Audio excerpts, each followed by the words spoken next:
Hey friends, my name is Marcin, welcome back to Beyond Travel, and today I'm taking you on what I believe to be one of the most spectacular and challenging adventures you can experience in Tenerife.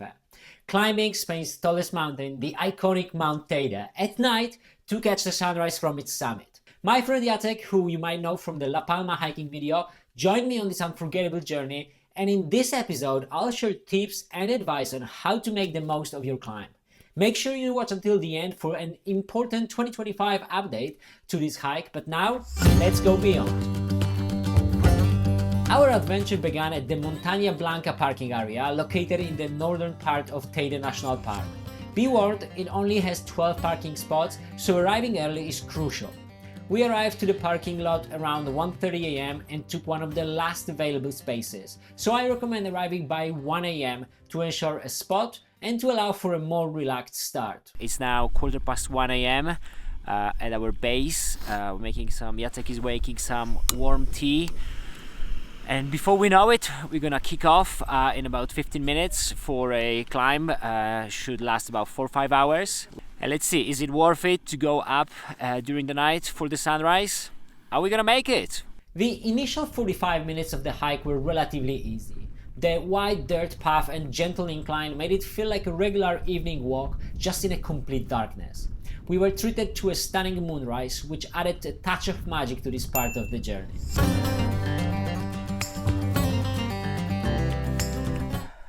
3:40 am.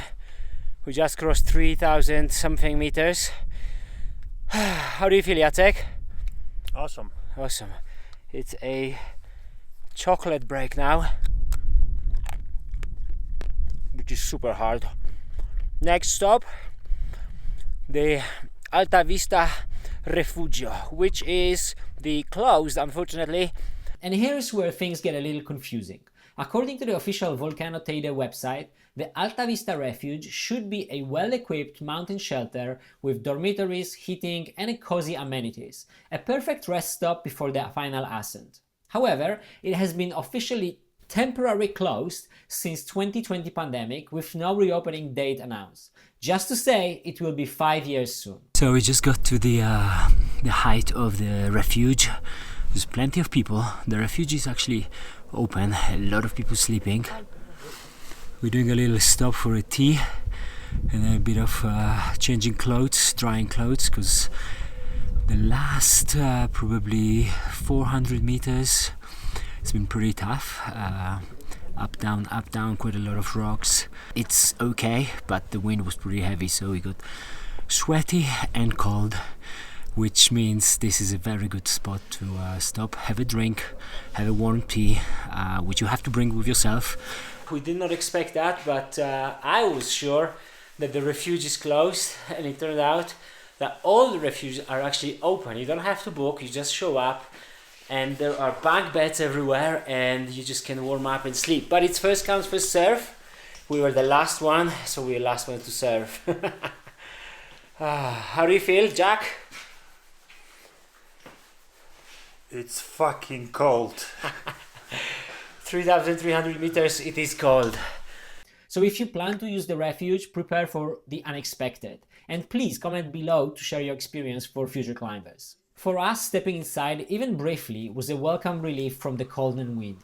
After a quick tea break, a change of clothes, and a less than a thrilling snack, we were ready to tackle the final stretch.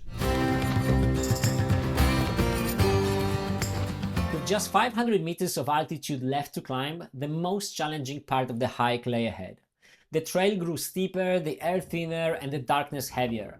This is where some hikers began turning back, while others powered past us as if the altitude didn't exist. For us, the final climb took about 90 minutes, though we had to rush towards the end to make up for the lost time at the refuge. As we neared the summit, the first hints of sunlight painted the horizon. Below us, the lights of Tenerife's towns, and above us, the vast expanse of sky. Finally, we reached the peak. 4.5 hours? We are at the top, motherfucker. We found a spot to rest, layered up with extra jackets, and enjoyed the tea we'd made hours earlier. The sunrise itself was breathtaking, but the true highlight was turning west to witness the famous pyramid in the sky. Teide's shadows stretch across the island and out over the ocean, forming a perfect triangular silhouette.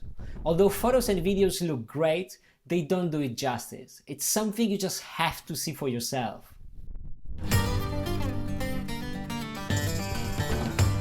As the sun climbed higher, the cold wind became less tolerable. By 7:30 we began our descent. And here there are two options for heading back. Number one, you can retrace your steps all the way to Blanca the way you came, which I don't really recommend. Or number two, head to the cable car station at 3,500 meters and take a ride down. However, the cable car doesn't start operating until 9 AM, so there's a bit of a wait. Also, it's not guaranteed. Bad weather or maintenance could shut it down, forcing you to hike back. Fortunately, it was running smoothly that morning and the ride down took less than 10 minutes. Don't worry if you don't have tickets with you, you can pay for your ride once you get down to the lower station. From the lower cable car station, it's about a 2-kilometer walk back to the parking lot. A gentle stroll that felt pretty enjoyable under the warm morning sun. So in conclusion, this was one of the most rewarding adventures I've ever experienced. The challenge and the unparalleled views made it all worth it, and I 100% recommend it. So if you're planning to climb Mount Teide, I hope these tips will help you make the most of your journey. And here, one final note. As of December 2024, there are some new rules to access Pico Viejo and Pico del Teide, I believe even at night. Until recently, a permit was required for access between 9 AM and 5 PM, but recently, after some unfortunate incidents where big groups of people had to be rescued from the trail at night because they set off unprepared, the local government decided to start controlling the access to some of the more challenging trails.